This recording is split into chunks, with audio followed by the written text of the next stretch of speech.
hymn, How Firm a Foundation, is my wife Judith's favorite hymn of all time. It's a song that I've come to love too because of its affirmation that throughout life and its trials and tribulations, God's loving and abiding presence can provide us something on which we can place our trust. Fear not, I am with thee, O be not dismayed, for I am thy God, I will still give thee aid. I'll strengthen thee, help thee, and cause thee to stand, upheld by my righteous, omnipotent hand.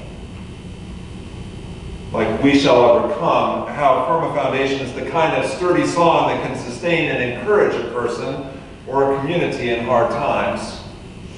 It was Teddy Roosevelt's favorite hymn. It's been sung at the funerals of several United States presidents.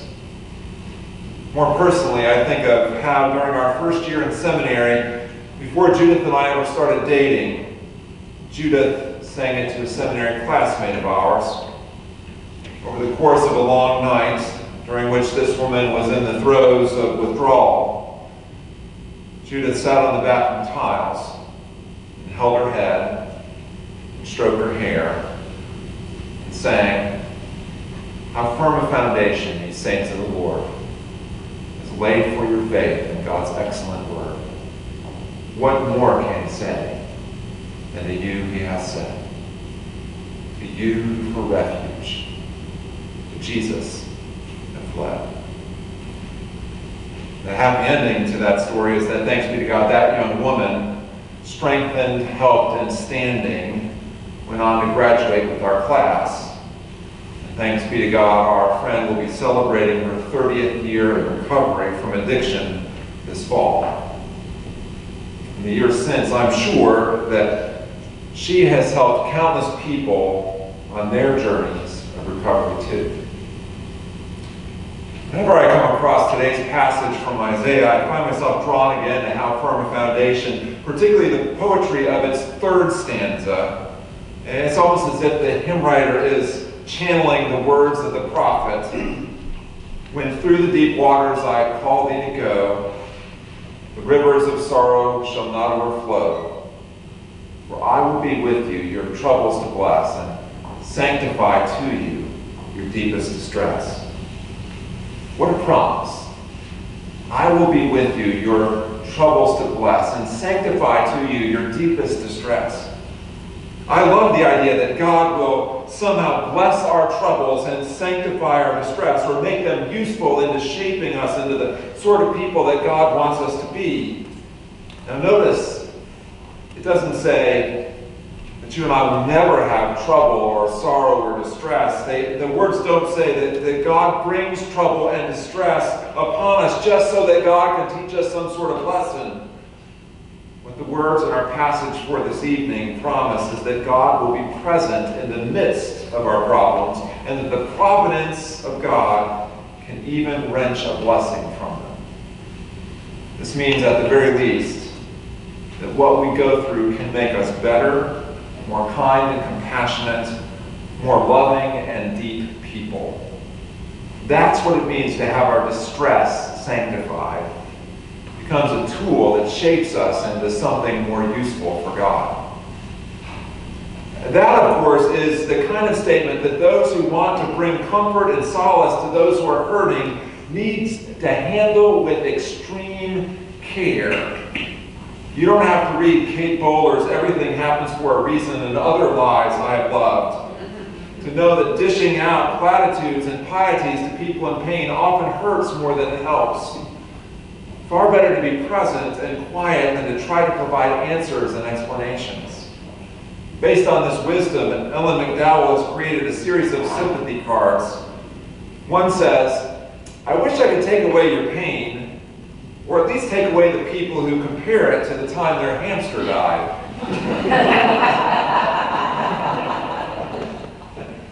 Then there's when people say it's a marathon, not a sprint. I don't think they get how much you hate running. And let me be the first punch the next person who tells you that everything happens for a reason. Another reads, "Together we can find a cure for the phrase, what doesn't kill you makes you stronger." But perhaps my favorite one is this. If this is God's plan, God is a terrible planner. Beneath that in smaller print are the words, "No offense if you're reading this, God. You did a great job with waterfalls and pandas." So let's grant, shall we, that there are unhelpful things to say and unhelpful times to say them. That being said, there is something at least a little hopeful in the notion that when trouble happens, God at least has the potential to bring some sort of blessing out of that trouble, whether we know it at the time or not. That's what the Apostle Paul was trying to get at when he said, we know that all things work together for good for those who love God, who are called according to God's purpose. Now, the fact that Paul had his share of troubles and may have written those words from a prison cell makes them a little bit harder to dismiss.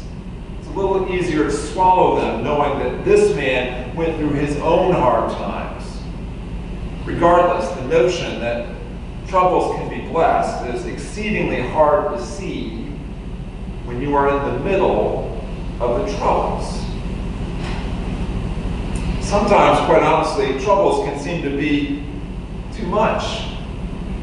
To say that the rivers of sorrow will not overflow doesn't mean that there aren't times when we feel like we're getting dragged under. Doesn't mean we won't find ourselves gasping for air and being swept along by a current that is beyond our control as we live into the news of a dear one's life-threatening illness, or cope with the untimely death of a spouse or a parent or a dear friend, or do the hard work of caring for an elderly parent, or partner with dementia, or a tantruming toddler or a surly teenager. If you've ever lived in the throes of depression, you know that sometimes the rivers of sorrow threaten to overflow their banks and to pull us down. You can ask the hundreds of thousands of people affected by the government shutdown, some of them in our own congregation, some of them right here tonight.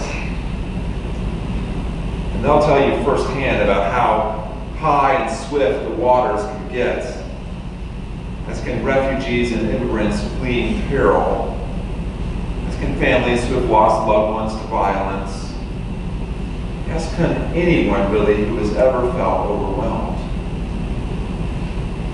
Sometimes it's hard enough to see that God is with you or me, let alone to see that God can bring some sort of good out of the situation. So what's to be done? A few thoughts that I need to hear as much as you do. Number one, hang on to God. When the waters are rising, look for a flotation device and cling to it. It might be prayer, it might be singing old hymns, it might be daily gratitude lists or meditation or any one of 100 other spiritual practices. It might even be listening carefully to the words of a sermon to hear in them the reaffirmation that God really is with you in the midst of whatever trial you're going through. You have not been abandoned. There will be another day. And on the other side, you will have wisdom to share, and understanding to give, and strength to impart about recovery, about the challenge of parenting, about how a person can survive terrible loss or trauma, about life, about faith, about what it means to be human. Think of the great poet Mary Oliver. Martha's already quoted her. She died this week at the age of 83. She developed such a gift for attention, for listening to life and nature, and some of that was a consequence of what she had to endure, a consequence of it, not just in spite of it. That's the way it is with so many of the great poets. Mary Oliver knew pain in her life, including the pain of being abused as a child. In an interview several years ago, she told Maria Shriver, I had a very dysfunctional family and a very hard childhood.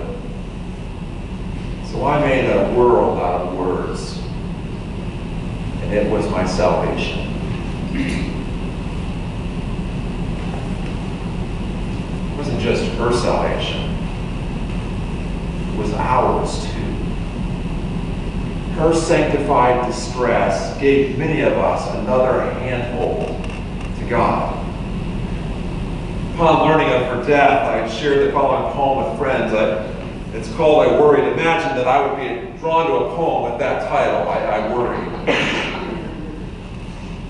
It goes, I worried a lot. Will the garden grow? Will the rivers flow in the right direction? Will the earth turn as it was taught? And if not, how shall I correct it? Was I right? Was I wrong? Will I be forgiven? Can I do better?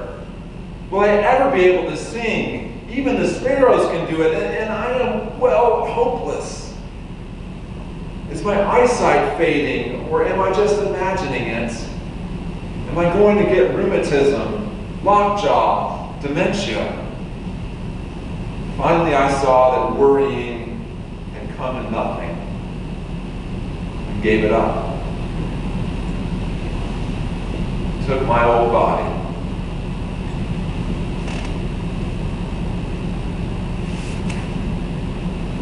went out in the morning and sang. Mary Oliver helped me to sing. Second, remember that whatever you are experiencing, you are not the only person who has ever undergone something at least a little bit like it. Yes, some may have gone through similar situations and been overwhelmed to the point of giving up. Yes, some may have absolutely no idea of the pain you are feeling. Yes, some will say the absolute wrong thing at the absolute wrong time. But others have been through it. And they found a way to hang on. So look for the ones who hung on and ask them how. They may help you to learn to pay attention. They may tell you that parenting a young adult is not a terminal condition. They may tell you that they made it. They believe that you can too. Third, keep in mind that Jesus' baptism and ours is not some sort of divine fire insurance or some kind of magic charm that helps us to avoid hardship in life. Indeed, it's an induction into a community that knows that suffering will come, sometimes precisely because we are faithful, but it also knows that suffering doesn't get the last word, because love does. Tomorrow is the day that we celebrate Martin Luther King Jr.'s life and legacy. He knew about the way the waters of hardship can almost overflow and take you down with them. And he prayed with Amos for the day when justice would flow down like waters and righteousness like an ever-flowing stream. On the night of January 27th of 1956, around the time of the Montgomery bus boycott, the phone in King's home rang. And he picked it up, and he heard on the other end a voice breathing death threats against him and his family. It drove him to his knees and pushed him to a new faith. King realized that even though he was a pastor, his faith was much more brittle than he'd imagined. He found himself scared to death. Growing up in a religious household, his father and grandfather were ministers. He believed that his faith would automatically be conveyed from generation to generation like a surname or a favorite watch. It was kind of an inherited religion, King said, and I never felt an experience with God in the way that you must if you're going to walk the lonely paths of this life. As he prayed that Friday evening, he had a moment of revelation, and in that experience, King believed that he heard the voice of God channeled to him, providing a new purpose and security in those dark hours.